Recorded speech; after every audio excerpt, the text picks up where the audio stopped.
Selamat pagi. Apa kabar semua anak-anak ibu?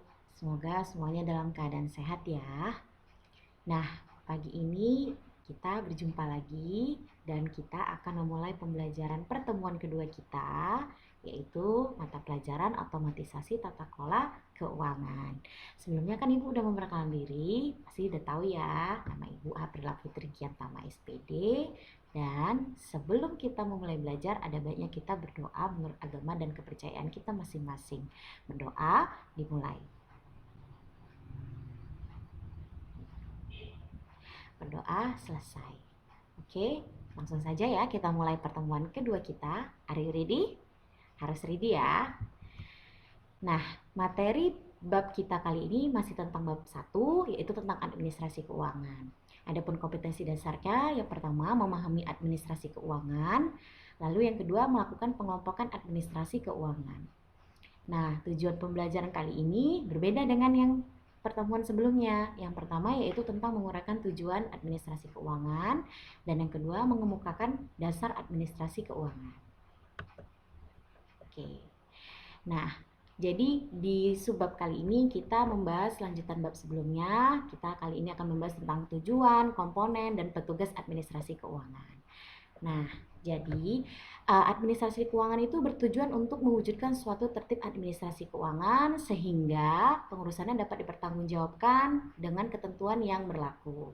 Nah, salah satu contohnya anggap saja suatu administrasi keuangan di sekolah. Nah, pasti tujuan dari administrasi keuangan yang ada di sekolah itu contohnya sebagai penyelenggaraan pendidikan yang dilaksanakan secara efisien, lalu terjaminnya kelangsungan hidup dan perkembangan sekolah, mencegah terjadinya kekeliruan, kebocoran atau penyimpangan penggunaan dana, terjaminnya akuntabilitas perkembangan sekolah.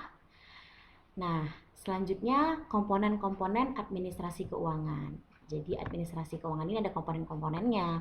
Yang pertama, administrasi keuangan sendiri itu terdiri atas beberapa komponen, yaitu perencanaan keuangan. Nah, perencanaan keuangan itu merencanakan pemasukan serta pengeluaran keuangan maupun aktivitas-aktivitas lainnya untuk kurun waktu tertentu.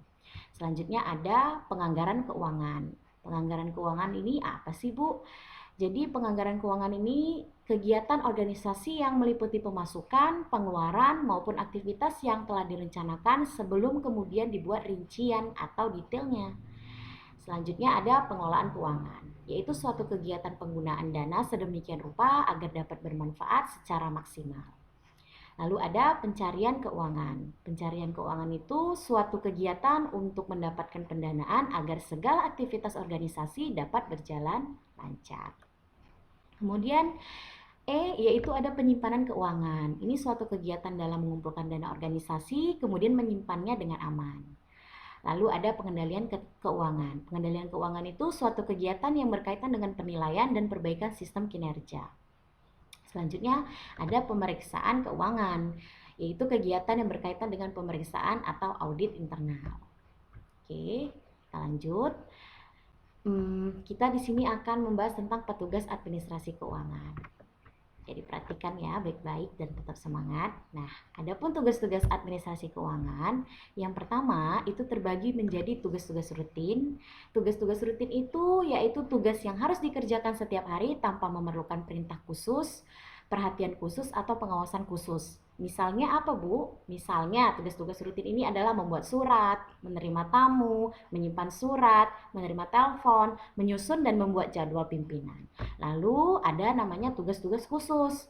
Nah, tugas-tugas khusus itu tugas yang diperintahkan oleh pimpinan dengan penyelesaian secara khusus dengan dimintai pendapatnya, pertimbangan, dan pengalamannya. Misalnya, membuat konsep surat perjanjian ya, dan surat-surat yang lainnya, surat-surat penting lainnya antara perusahaan dengan rekan lain, lalu menyusun surat rahasia dan kegiatan lain-lain. Selanjutnya ada tugas-tugas istimewa. Tugas-tugas istimewa ini yaitu tugas yang menyangkut keperluan pimpinan, antara lain itu membetulkan letak alat-alat tulis pimpinan beserta perlengkapan yang diperlukan. Oke, kita lanjut. Lalu ada tugas-tugas sebagai resepsionis. Nah, yaitu tugas sebagai penerima tamu, antara lain Pertama, menerima dan menjawab telepon serta mencatat pesan-pesan lewat telepon. Kedua, menerima tamu yang akan bertemu pimpinan. Ketiga, mencatat janji-janji untuk pimpinan. Keempat, menyusun kerja sehari-hari pimpinan. Lalu, ada tugas-tugas yang berkaitan dengan keuangan, antara lain satu, menangani urusan keuangan pimpinan dengan bank. Kedua, mengurus kas kecil, yaitu mencatat dan menyediakan dana untuk pengeluaran rutin sehari-hari yang jumlahnya relatif kecil. Selanjutnya, ada tugas-tugas sosial. Nah, jadi seorang petugas administrasi keuangan ini juga melakukan tugas-tugas sosial, yaitu tugas yang bersifat amal dan kemasyarakatan. Contohnya apa sih, Bu? Yang pertama, mengurus rumah tangga kantor pimpinan, lalu mengatur penyelenggaraan resepsi untuk kantor beserta pengurusan undangan, lalu menyumbang untuk amal dan bakti sosial.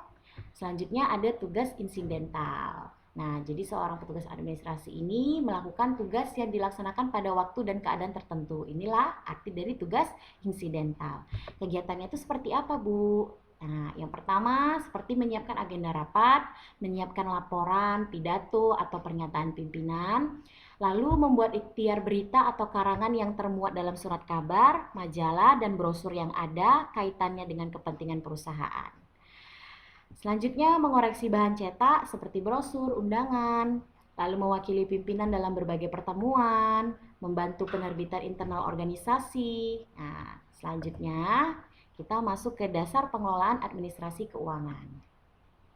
Seorang pengusaha perlu mengadministrasikan keuangan perusahaannya, antara lain menerima, menyiapkan uang serta melaksanakan administrasinya, lalu menyiapkan bukti-bukti yang lengkap mengenai penerimaan dan pengeluaran keuangan sesuai dengan peraturan. Ketiga, menyusun laporan kas. Keempat, meneliti kelengkapan dan kebenaran bukti-bukti pembukuan keuangan. Kelima, menata dan mengatur administrasi keuangan sesuai dengan prosedur yang berlaku. Keenam, menyimpan dan memelihara semua dokumen pembukuan secara teratur. Ketujuh, menyiapkan serta menata keuangan berupa neraca perhitungan laba atau rugi, lengkap dengan penjelasan atau lampirannya. Nah, demikianlah pembelajaran kita kali ini. Gimana? Udah pada ngerti kan? Nah, tetap semangat ya, karena selanjutnya kita akan membahas bab 2. Oke, sebelum kita mengakhiri pembelajaran kita hari ini, ada baiknya kita berdoa menurut agama dan kepercayaan kita masing-masing. Berdoa, dimulai. Berdoa selesai. Oke, terima kasih ya anak-anak ibu telah menonton video pembelajaran kali ini. Jangan lupa tetap kerjakan tugasnya, tetap jaga kesehatan, hindari keramaian, dan tetap semangat. Selamat pagi, Assalamualaikum.